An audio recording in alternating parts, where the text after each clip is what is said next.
Hello dear students, कैसे हैं आप लोग।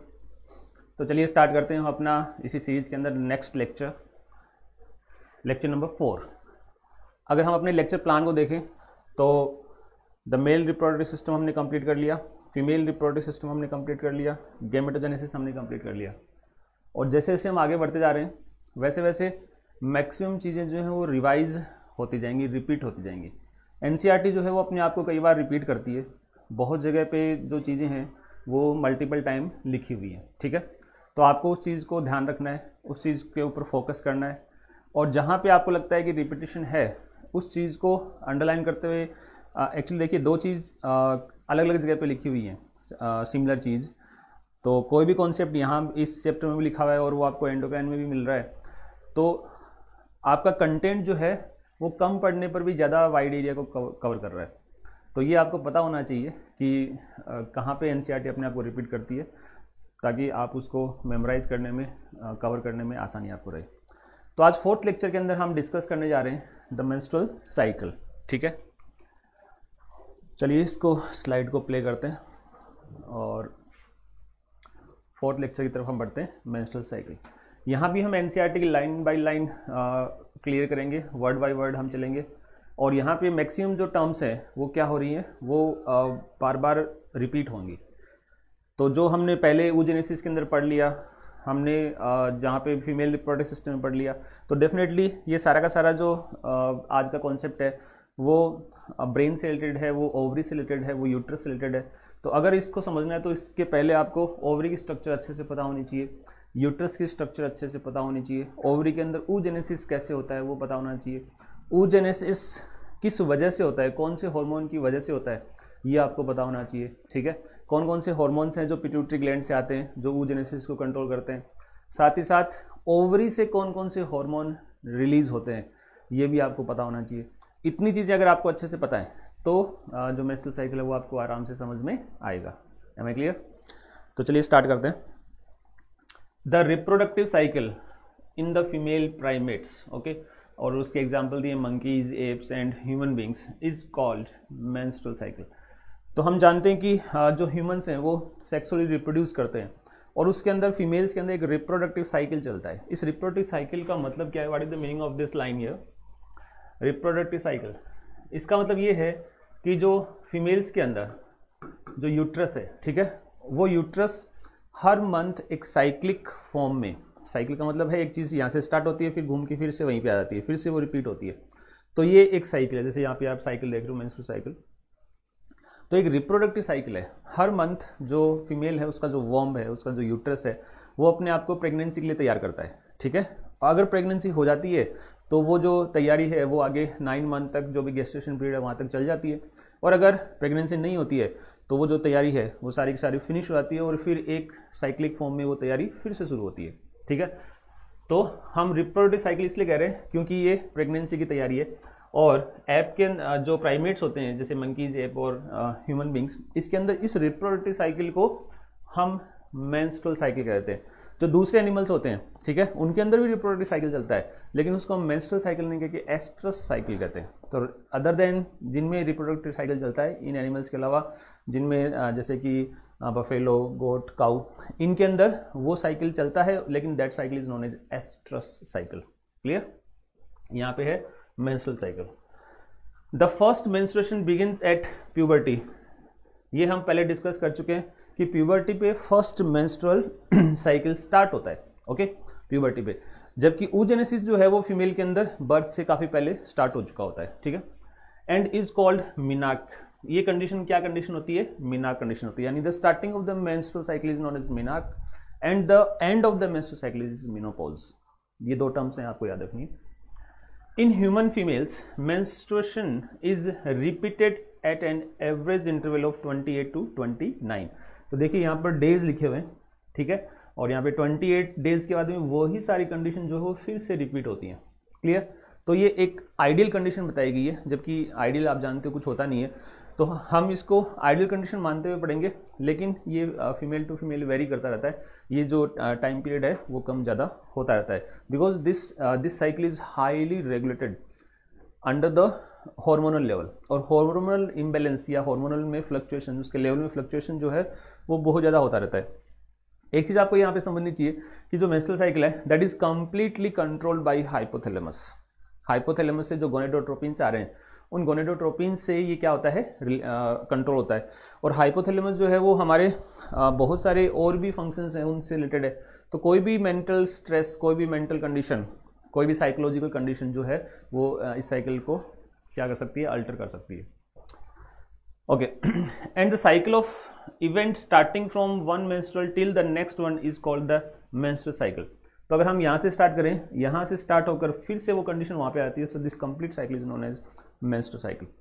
फर्स्ट ऑफ ऑल अगर आपको इसको अच्छे से समझना है तो इसकी जितनी भी स्टेजेस हैं उन स्टेजेस के आपको नाम याद कर लेने चाहिए, ठीक है। तो यहाँ पे आपको मेजर जो है वो दो स्टेजेस दिख रही हैं, that is the follicular phase and luteal phase. अगर इसको हम थोड़ा सा इनलार्ज करके देखें, ओके, सो जो मेजर फेजेस हैं वो देखिए यहाँ पे फॉलिकुलर फेज लिखा हुआ है, ये आप यहाँ पे पढ़ पा रहे हैं फॉलिकुलर फेज। तो ये 1 to 14 तक फॉलिकुलर फेज है, और 14 to 18 then this is another luteal phase. तो मेन इसके अंदर दो फेज हैं और उनके अंदर सब फेजेस यहाँ पे हो सकते हैं। तो जो फर्स्ट 14 डेज होते हैं उसके अंदर यहाँ पर आप इसके दो सेक्शन देख सकते हो। ये तीसरा सेक्शन जो है वो अलग तरीके से बताया गया। तो मेंस्ट्रुएशन यानी नॉर्मली 5 to 7 डेज तक, जहाँ से मेंस्ट्रुअल ब्लीडिंग स्टार्ट होती है, तो ये ब्लीडिंग नॉर्मली 5 to 7 डेज तक चलती है, that phase is known as menstruation, clear. और उसके बाद में जो फॉलिकल्स हैं वो डेवलप होते हैं। 14th डे को ओवुलेशन होता है, लेकिन यहाँ पर एक विंडो पीरियड होता है, ये आपको याद रखना है, 12 to 17 डेज। यानी 12 to 17 डेज का जो पीरियड है इसमें ओवुलेशन कभी भी हो सकता है। 14th डे जो है वो हम आइडियल कंडीशन मान के चलते हैं।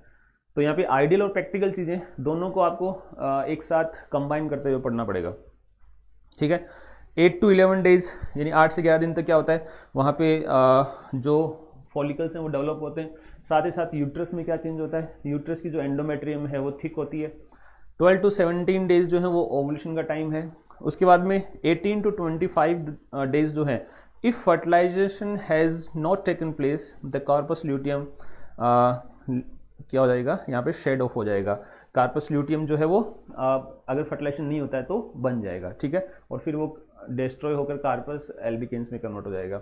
26 to 28 डेज जो है वो वहाँ पे जो एंडोमेट्रियम है due to lack of progesterone hormone, endometrium destroy होने लगती है और वो ब्लीडिंग की फॉर्म में फिर से यहाँ से रिलीज हो जाती है। तो इस तरह से एक साइक्लिक फॉर्म के अंदर ये जो प्रोसेस है वो चलता रहता है। फॉलिकुलर फेज, अभी इस स्लाइड से आपको सिर्फ दो चीजें याद रखनी है, that is first 14th day that is known as follicular phase and another 14th day that is known as luteal phase, okay. One ovum is released, अभी हम आगे देखेंगे कि ओवम रिलीज कहां से होता है, कैसे होता है। कार्पस जो ग्राफिन फॉलिकल है उसकी स्ट्रक्चर भी थोड़ा सा हम डिटेल में आज पढ़ेंगे। So one ovum is released ovulation during the middle of each menstrual cycle. तो यहाँ पे वर्ड आ गया, नॉर्मली मेंस्ट्रुअल साइकिल 28 डेज का, और ओवम जो है वो रिलीज होता है मिडल, इसका मतलब मिडल तो किस पे आता है, 14th डे पे आता है, ठीक है। अभी जो ओवम रिलीज हो रहा है, हर एक लाइन के पीछे आप क्वेश्चन जनरेट कर सकते हैं कि ये कहां से रिलीज हो रहा है, ये अपने आप से आप पूछ सकते हैं। So ovum is release from where, this ovum is release from Graafian follicle, ठीक है। ये जो ग्राफिन फॉलिकल होता है इस ग्राफिन फॉलिकल से रिलीज होता है। ग्राफिन फॉलिकल कहाँ सिचुएटेड है, तो ये आपने देखा था, ओवरी की स्ट्रक्चर देखी थी, और ओवरी की स्ट्रक्चर के अंदर एक फुल्ली डेवलप्ड ग्राफिन फॉलिकल था, थिका इंटरना थिका एक्सटर्ना थे, and that contain secondary oocyte। Secondary oocyte के दोनों तरफ, चारों तरफ हमने देखी थी जोना पेलेसिडा। अब ये जो सेकेंडरी oocyte है ये इस ग्राफिन फॉलिकल से भी बाहर आएगा, साथ ही साथ ओवरी से भी बाहर आएगा। This process is known as ovulation, ठीक है। इसको आप क्या बोलते हो, ओवुलेशन बोलते हो। और ये ओवुलेशन कब होता है, मिडल 14th डे को ये ओवुलेशन यहाँ पे होगा। The cycle starts with the menstrual phase. तो अगर कोई साइकिल है तो हम उसको कहीं से भी स्टार्ट कर सकते हैं, लेकिन नॉर्मली जो भी लिटरेचर में लिखा हुआ है या फिर जो भी स्टैंडर्ड माना हुआ है हम वहीं उसी को मान के चलेंगे, क्योंकि cyclic process can be started from anywhere. लेकिन यहाँ पे हम बात करेंगे कि जो मेंस्ट्रुअल फेज है, क्योंकि इसी को हमने स्टार्टिंग क्यों माना है, क्योंकि किसी भी फीमेल में जो मेंस्ट्रुअल फेज है उसी से उसको पता लगता है कि उसके अंदर जो पीरियड्स है, मेंस्ट्रुअल साइकिल है, वो स्टार्ट हो चुका है, क्योंकि उस वक्त एंडोमेट्रियम जो है वो ब्लड की फॉर्म में बॉडी से बाहर आता है। तो उसको हम क्या मानते हैं, स्टार्टिंग वाला टाइम मानते हैं। The cycle starts with the menstrual phase when menstrual flow. अभी मेंस्ट्रुअल फ्लो क्या चीज़ है, इस मेंस्ट्रुअल फ्लो में क्या क्या होता है, इसके अंदर मेनली जो है वो म्यूकस होता है, डेस्ट्रॉयड सेल्स होती हैं, ब्लड होता है, ठीक है। तो कुल मिलाकर मेंस्ट्रुअल फ्लो जो है वो सेल्स का, ब्लड का, म्यूकस का मिक्सचर होता है। जो एंडोमेट्रियम जब शेड ऑफ होती है, जो यूट्रस की सबसे इनर मोस्ट लाइनिंग होती है, दैट इज एंडोमेट्रियम, वो एंडोमेट्रियम जब शेड ऑफ हो जाती है तो वो मेंस्ट्रुअल फ्लो के बारे में बाहर निकलती है। और ये 3 से 5 दिन तक, नॉर्मली 7 दिन तक भी चल सकता है। तो ये सब चीज़ें वेरी करते रहेंगे, इसमें आइडियल कंडीशन कुछ नहीं होती है। जैसे आपने पिछले साइकिल में देखा, उसमें 7 डेज तक मेंस्ट्रुअल फ्लो दिखाया था, बट हम एनसीईआरटी में जो लिखा है उसको हम प्रेफरेंस देंगे। तो 3 to 5 डेज तक ये जो मेंस्ट्रुअल फ्लो का टाइम है ये चल सकता है। The menstrual flow results due to breakdown of endometrium. ये हम पहले बता चुके हैं कि जो एंडोमेट्रियम है उसका ब्रेकडाउन होगा। यहाँ पे देखिए, अभी हम आगे वाले डायग्राम में देखेंगे कि एंडोमेट्रियम का ब्रेकडाउन जो है, ये यूट्रस था और यूट्रस की ये सबसे इनरमोस्ट लाइनिंग थी, ठीक है। अब ये इनरमोस्ट लाइनिंग जो है, ये अगर इसकी हिस्टोलॉजी आप देखें तो ये इतनी थिक होती है, this is the endometrium, okay. और इसमें रिच ब्लड सप्लाई होती है, बहुत ज़्यादा इसके अंदर ब्लड वेसल्स होती हैं। क्यों? क्योंकि इस एंडोमेट्रियम के अंदर जो है वो इम्प्लांटेशन होने वाला है। जो भी ब्लास्टोसिस्ट आएगी आफ्टर फर्टिलाइजेशन, जो भी जाइगोट जो ब्लास्टोसिस्ट में कन्वर्ट होगा, और ब्लास्टोसिस्ट देखिए यहाँ से ओवरी से होती हुई यूट्रस में इंटर करेगी, तो वो जो ब्लास्टोसिस्ट है वो एंडोमेट्रियम के अंदर एम्बेडेड हो जाएगी। This is known as implantation. ये हम बाद में चीज़ें पढ़ने वाले हैं। और उसको क्या चाहिए होता है, जो फीटस वहाँ पे डेवलप होगा उसको हाई ब्लड सप्लाई चाहिए होती है, वहाँ पे रिच ब्लड सप्लाई होनी चाहिए, क्योंकि उसका पूरा का पूरा न्यूट्रिशन जो है वो मदर से मिलने वाला है। इसलिए यहाँ पे हाईली वेस्कुलर स्ट्रक्चर जो है ये होती है। अब जब ये डिस्ट्रॉय होगी, जब ये शेड ऑफ होगी, यहाँ से जो सेल्स हैं, सेल डेब्रीज हैं, blood vessels, ruptured blood vessels हैं, वो सारा का सारा जो है वो इस यूट्रस से और फिर वेजाइना से होते हुए बॉडी से बाहर निकल जाता है। That is known as menstrual flow, okay. तो मेंस्ट्रुअल फ्लो में क्या होता है, breakdown of endometrium lining of the uterus and blood vessels which form liquid that comes out through vagina. Clear? Menstruation only occurs if the released ovum is not fertilised.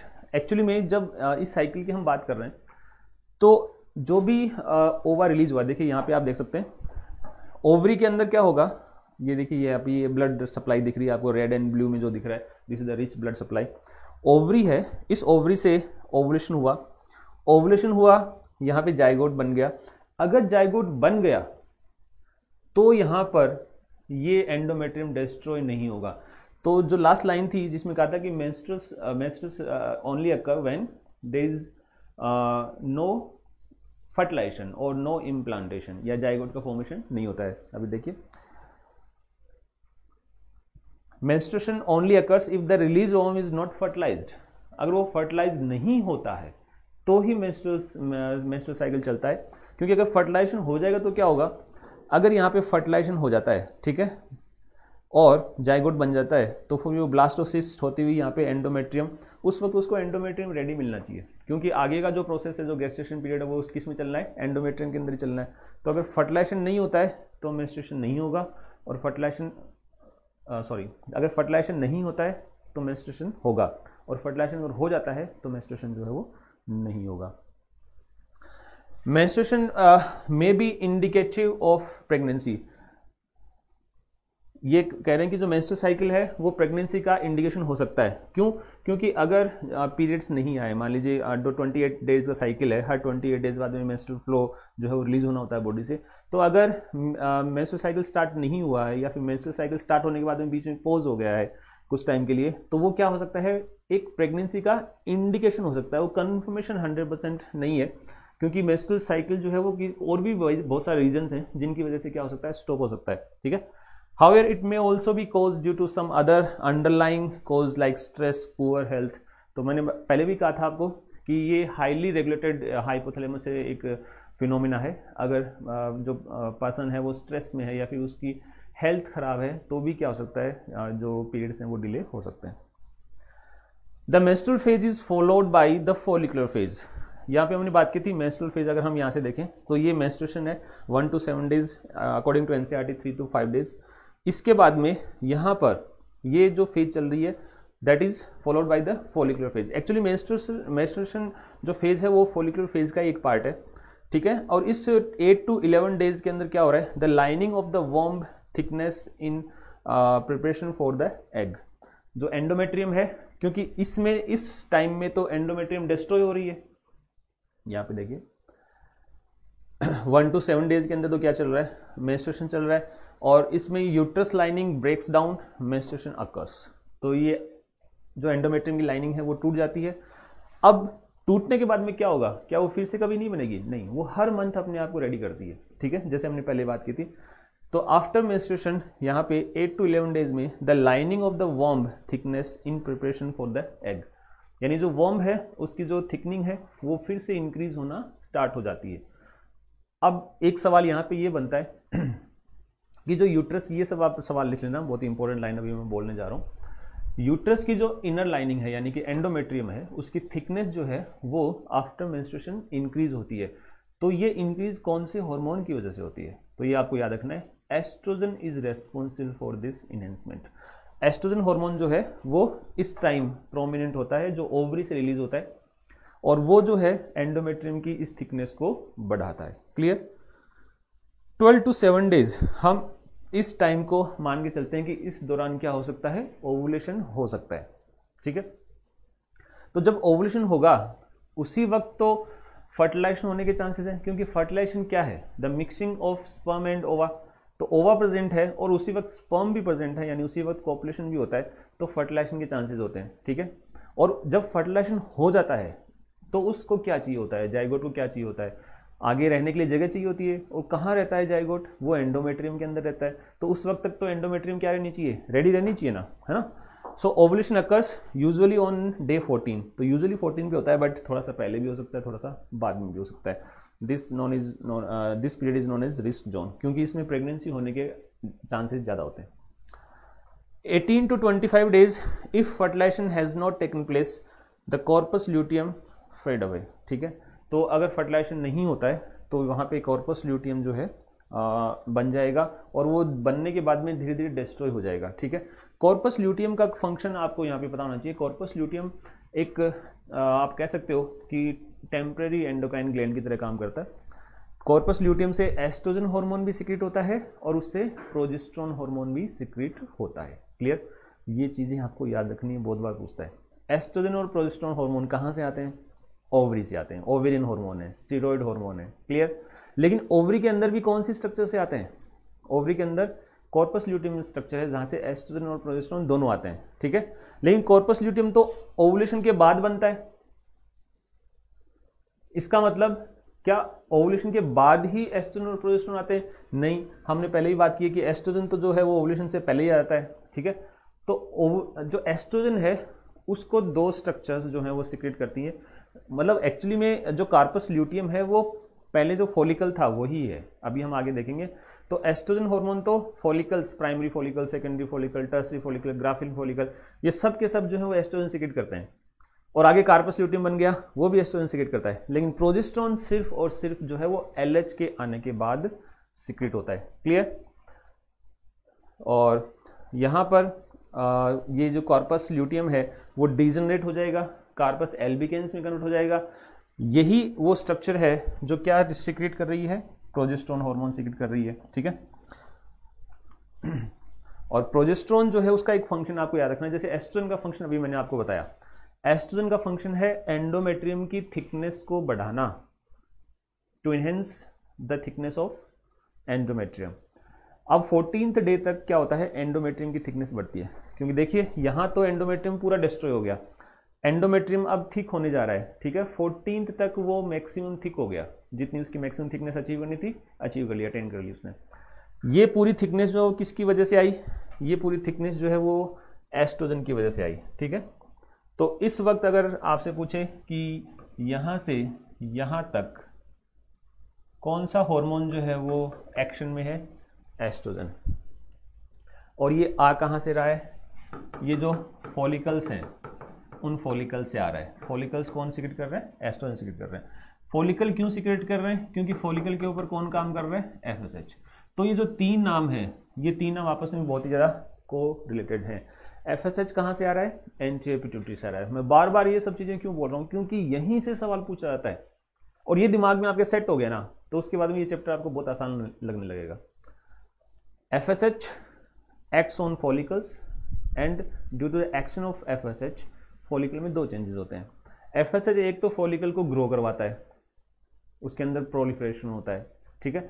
दूसरा उनसे oestrogen hormone secrete करवाता है, और ये oestrogen क्या करता है? ये एस्ट्रोजन एंडोमेट्रियम को प्रोलिफरेट करता है, एंडोमेट्रियम की थिकनेस को बढ़ाता है। क्लियर? 14th डे को क्या होगा? 14th डे को एलएच हार्मोन जो है वो हाई अमाउंट में सीक्रेट होगा, जिसको हम एलएच सर्ज बोलते हैं, और इसी एलएच की वजह से ओवुलेशन होता है। क्लियर? और ये जो एलएच है, अब जो फॉलिकल था, जो ग्राफिन फॉलिकल था, वो किस में कन्वर्ट हो गया? कॉर्पस ल्यूटियम के अंदर। अब इस टाइम कौन कौन से हार्मोन एक्शन में रहेंगे? एस्ट्रोजन तो एक्शन में रहेगा ही रहेगा। अब एक नया हार्मोन जो है वो ब्लड में आ जाता है, that is the progesterone. Clear? तो प्रोजेस्टेरोन किसकी वजह से आ रहा है? एलएच की वजह से आ रहा है। एस्ट्रोजन किसकी वजह से आ रहा है? एफएसएच की वजह से आ रहा है। ठीक है, तो एस्ट्रोजन तो थ्रू आउट टाइम यहाँ पे प्रेजेंट है, एस्ट्रोजन इतने टाइम में भी प्रेजेंट है, इतने टाइम में भी प्रेजेंट है, लेकिन प्रोजेस्टेरोन जो है वो सिर्फ और सिर्फ ओवुलेशन के बाद में ही पिक्चर में आया है। ठीक है, the changes in the ovary and the uterus are induced by changes in the level of pituitary and ovarian hormone. The changes, कौन से चेंजेस? फॉलिकल का डेवलप होना। देखिए इसने दो चेंजेस की बात की है, एक तो चेंज हो रहा है किसमें? ओवरी के अंदर चेंज हो रहा है, दूसरा चेंज किस में हो रहा है? यूट्रस में चेंज हो रहा है। तो सबसे पहले आप लिख लेंगे ओवरी के अंदर क्या क्या चेंजेस हो रहे हैं। ठीक है, ड्यूरिंग मेंस्ट्रुअल साइकिल ओवरी में क्या क्या चेंज हो रहे हैं, ये आप नोट कर लेंगे। तो पहला चेंज तो ये है कि जो भी उसके अंदर फॉलिकल्स थे, जो उसके अंदर प्राइमरी फॉलिकल्स थे 60 to 80,000 के आसपास ड्यूरिंग प्यूबर्टी, उनमें से कुछ जो है वो डेवलप होना स्टार्ट हो जाते हैं। तो पहला चेंज ओवरी में आया, क्या आया? कि जो फॉलिकल्स हैं वो डेवलप होना स्टार्ट हो गए। किसकी वजह से? एफएसएच की वजह से। क्लियर? सारे के सारे डेवलप नहीं हुए, क्योंकि एफएसएच की अमाउंट थोड़ी होती है, तो जितनी अमाउंट आई है और जितने पे वो काम कर सकता है उतने फॉलिकल वो डेवलप करना शुरू कर देता है। तो ऑलमोस्ट हर मेंस्ट्रुअल साइकिल में हर month 10 to 12, 10 to 15 you can say follicles develop होना स्टार्ट होते हैं, लेकिन फुल्ली डेवलपमेंट कौन हो पाता है? एक या दो हो पाते हैं, कि नॉर्मली कौन? एक ही हो पाता है। जब दो होते हैं तो उस कंडीशन में ट्विंस पैदा होता है। तो ये आपकी अंडरस्टैंडिंग धीरे धीरे बढ़ती जाएगी। थोड़ा सा कॉम्प्लिकेटेड है, स्टार्टिंग में आपको बहुत कॉम्प्लिकेटेड लगा था, लेकिन जब आप टर्म्स को पढ़ते गए, जब टर्म्स को समझते गए, तो थोड़ा थोड़ा धीरे धीरे आपको ईजी लगने लगा। वैसे और भी आसान हो जाएगा। लेक्चर को ध्यान से सुन लो, आपको मैक्सिमम चीजें यहीं पर याद हो जाएंगी। ठीक है, तो चेंजेस इन ओवरी क्या हुआ? फॉलिकल्स का डेवलपमेंट। फॉलिकल का डेवलपमेंट किसकी वजह से? एफएसएच की वजह से। क्लियर? फिर क्या आएगा? एलएच आएगा। एलएच की वजह से जो फॉलिकल डेवलप हो रहे थे 10 से 15, उनमें से एक फुल्ली डेवलप होता है, ग्राफिन फॉलिकल में कन्वर्ट हो जाता है, और एलएच ग्राफिन फॉलिकल के ऊपर काम करता है, और उस ग्राफिन फॉलिकल के अंदर सेकेंडरी oocyte है, वो सेकेंडरी oocyte ग्राफिन फॉलिकल को भी छोड़ देगा, ओवरी को भी छोड़ देगा। This process is known as ovulation. ये चेंजेज आए। यूट्रस में क्या चेंज आए? यूट्रस के अंदर ये चेंज आए कि जो एंडोमेट्रियम है उसकी थिकनिंग बढ़ने लगती है, एंडोमेट्रियम जो है वो थिक होने लगती है। ये यूट्रस के अंदर चेंजेज आए। और इन दोनों ही चेंजेस के लिए कौन रेस्पॉन्सिबल है? ओवरी के अंदर चेंजेस के लिए रेस्पॉन्सिबल है पिट्यूटरी हार्मोन, यूट्रस में चेंजेस के लिए रेस्पॉन्सिबल है ओवेरियन हार्मोन। क्लियर? तो यहाँ पे ये बहुत इंपॉर्टेंट लाइन है। ओवरी के अंदर चेंजेस जो हैं वो किसकी वजह से हो रहे हैं? पिट्यूटरी हार्मोन की वजह से। क्योंकि अभी आपने देखा कि ओवरी के अंदर जो चेंजेस हैं वो किसकी वजह से है? एलएच और एफएसएच की वजह से है। ठीक है, और ओवेरियन हार्मोन, ये ओवेरियन हार्मोन कौन से हैं? ये है एस्ट्रोजन एंड प्रोजेस्टेरोन। ये दोनों ओवेरियन हार्मोन है, और ये किसके अंदर चेंजेस लाते हैं? यूट्रस के अंदर चेंजेस लाते हैं। क्लियर?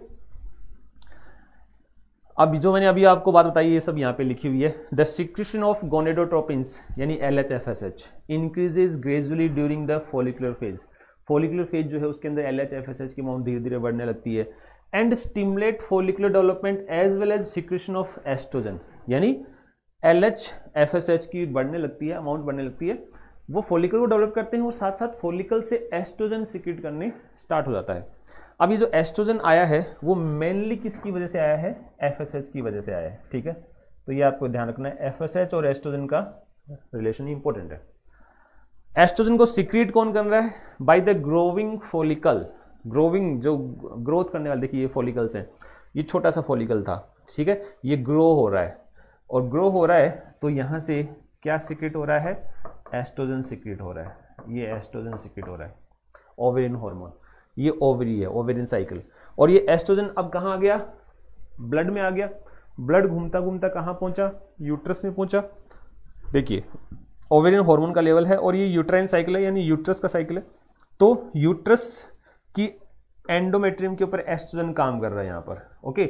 और जो एंडोमेट्रियम बहुत ही थिन थी यहाँ पर, वो धीरे धीरे क्या हो रही है, थिक हो रही है ग्रेजुअली। देखिए इसकी थिकनेस पहले थी इतनी सी पतली थी, फिर ये धीरे धीरे मोटी होती जा रही है, थिक होती जा रही है।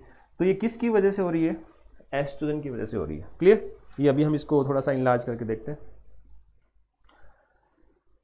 और both LH and FSH attain a peak level in the middle of the cycle, यानी जो पिट्यूटरी हार्मोन है LH FSH, उनका लेवल जो है वो हाईएस्ट होता है कब, 14th डे। देखिए ये है gonadotropins, gonadotropic hormones, FSH and LH वो धीरे धीरे बढ़ रहे हैं, लेकिन जो 14th डे है उस 14th डे पे देखो ये हाईएस्ट पे होते हैं, अपने हाईएस्ट पे होते हैं। तो ये FSH का पीक है और ये जो है वो LH का पीक है, ये हाईएस्ट लेवल पे होते हैं। अब हम इस डायग्राम के अंदर जो पिट्यूटरी हार्मोन है, गोनेडोट्रोपिक हार्मोन है, उनको, उनके लेवल को समझ लेते हैं।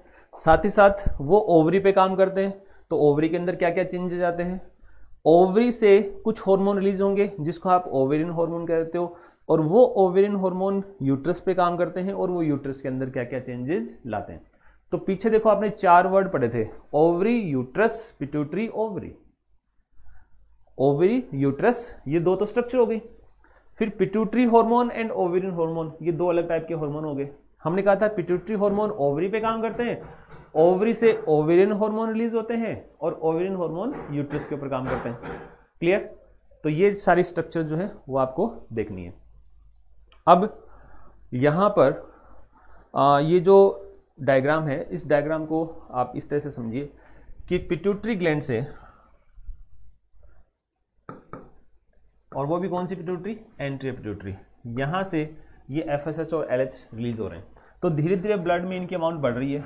ये कब अपने हाईएस्ट पे हो जाता है, 14th डे को ये अपने हाईएस्ट पे हो जाते हैं, ठीक है। ये दोनों हार्मोन किस पे काम करते हैं, ओवरी के ऊपर काम करते हैं। क्या काम करते हैं, सबसे पहला फंक्शन किसका है, सबसे पहला फंक्शन है FSH का। FSH जो है वो यहाँ पे बहुत सारे फॉलिकल्स थे, ठीक है, जिनको आप प्राइमरी फॉलिकल कहते हो। तो थोड़ा सा FSH आता है, इतना ही आता है कि उनमें से 5-6 ग्रो करते हैं। हम एक की ग्रोथ यहाँ पे समझ लेते हैं। ये ग्रो होना स्टार्ट हुआ तो ये प्राइमरी फॉलिकल, फिर इसके अंदर ग्रोथ हुई सेकेंडरी फॉलिकल, टर्सरी फॉलिकल, और फाइनली क्या कन्वर्ट हो गया, ग्राफिन फॉलिकल। इस ग्राफिन फॉलिकल की स्ट्रक्चर हम डिटेल में देखेंगे।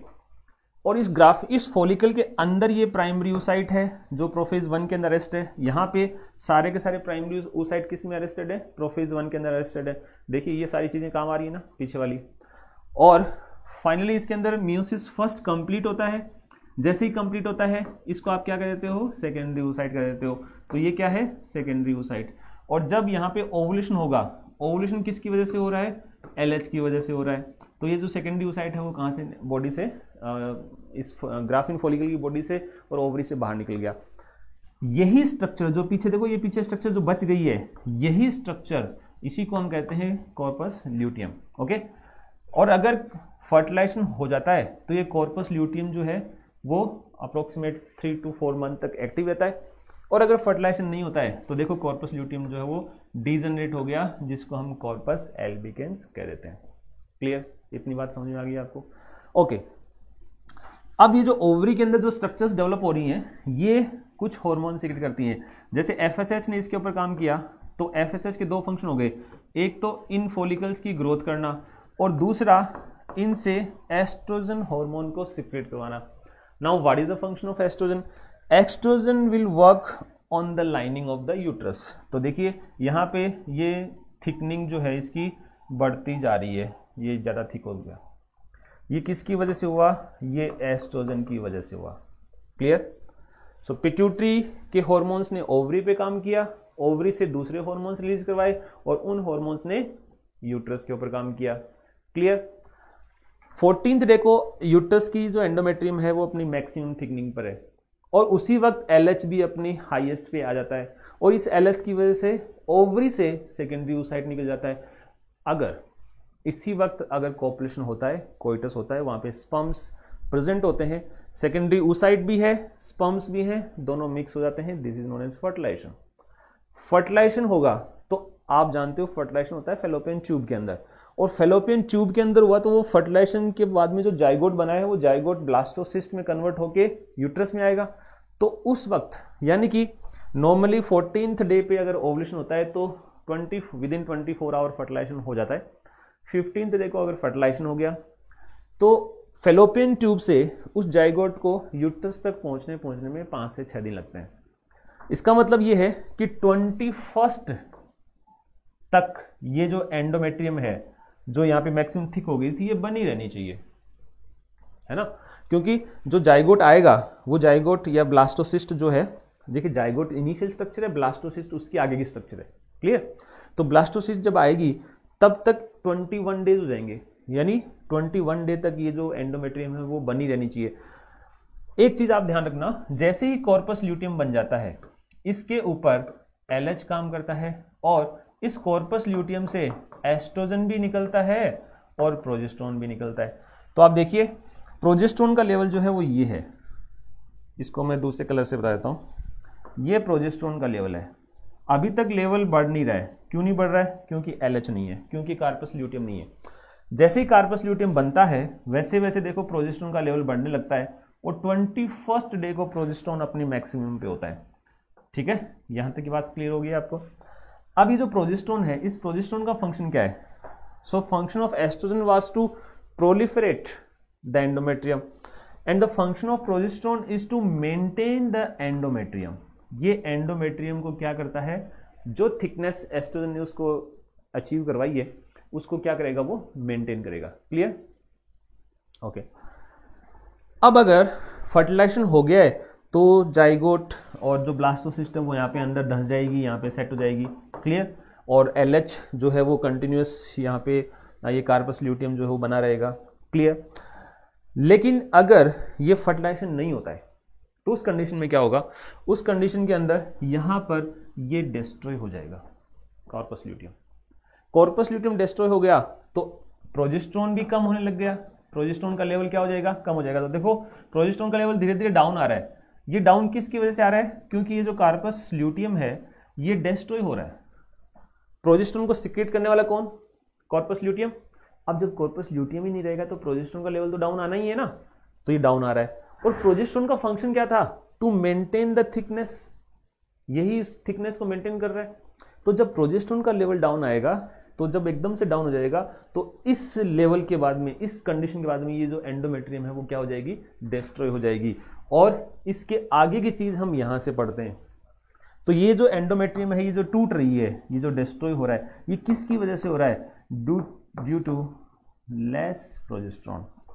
और ये जो एंडोमेट्रियम है वो ब्लड के फॉर्म में बॉडी से बाहर निकल जाती है। This is known as menses और मेंस्ट्रुअल फेज। क्लियर? तो यहां पर कुल मिलाकर 4 हार्मोन का और 2 स्ट्रक्चर का यहाँ पे मामला है। कौन से हार्मोन की वजह से कौन सी स्ट्रक्चर कैसे डेवलप होती है ये अब आपको यहाँ पे देखना है। क्लियर?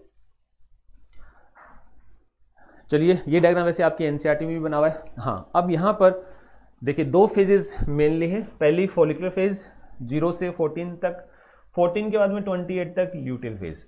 इस फॉलिकुलर फेज के अंदर 2 चीजें होगी, एक तो मेंस्ट्रुअल फेज होगी 1 to 7 ईयर, 0 to 7 या 3 to 5 डेज तक। उसके बाद में प्रोलिफरेटिव फेज सेकंड जो है। Why this is proliferative phase?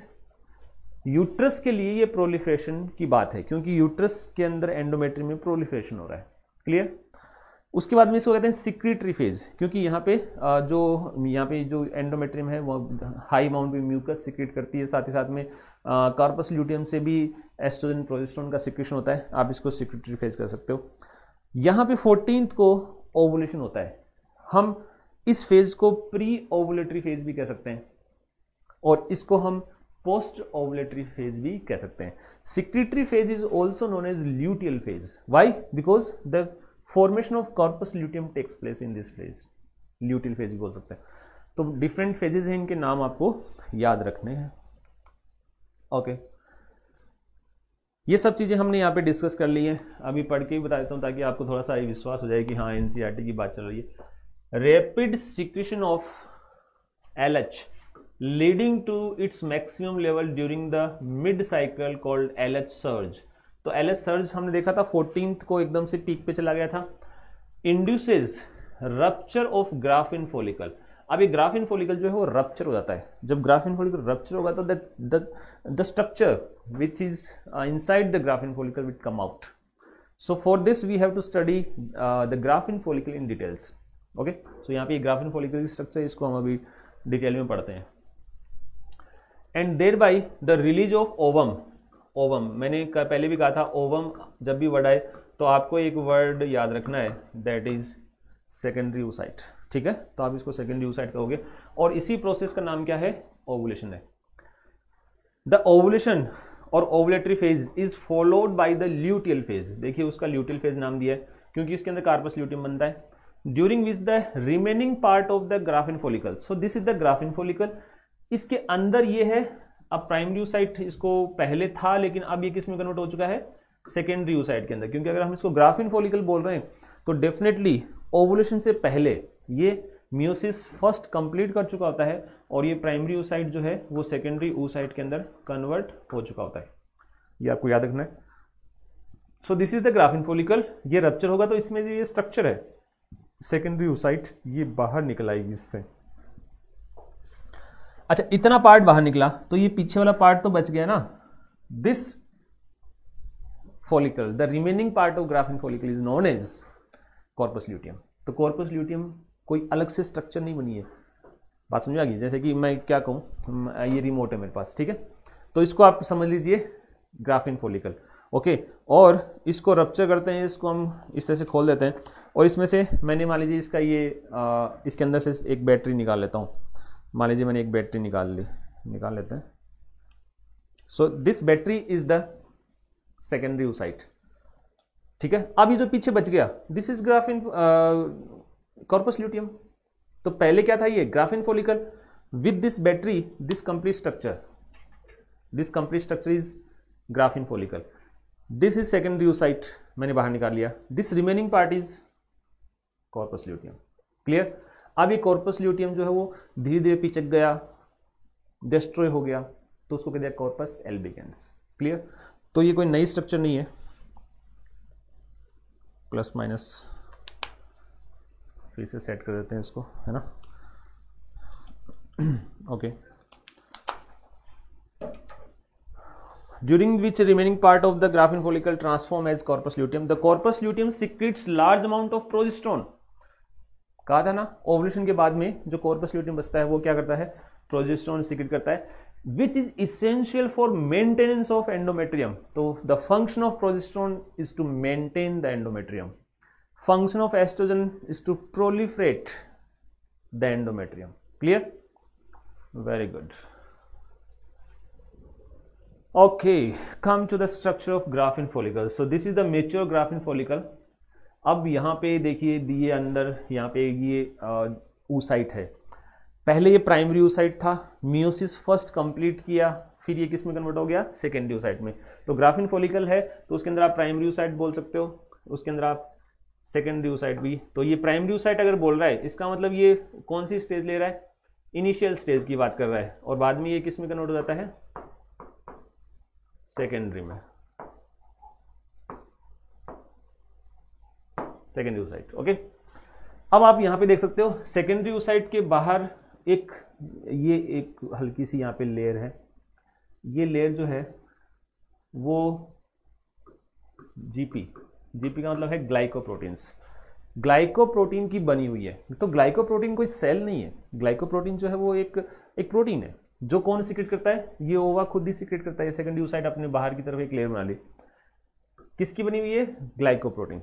तो लेयर नाम आते ही हमारे दिमाग में एक सवाल आता है, एक चीज आती है कि सेल्स होंगी, they are not cells. Okay, so you can say this is acellular. And this is known as zona pellucida.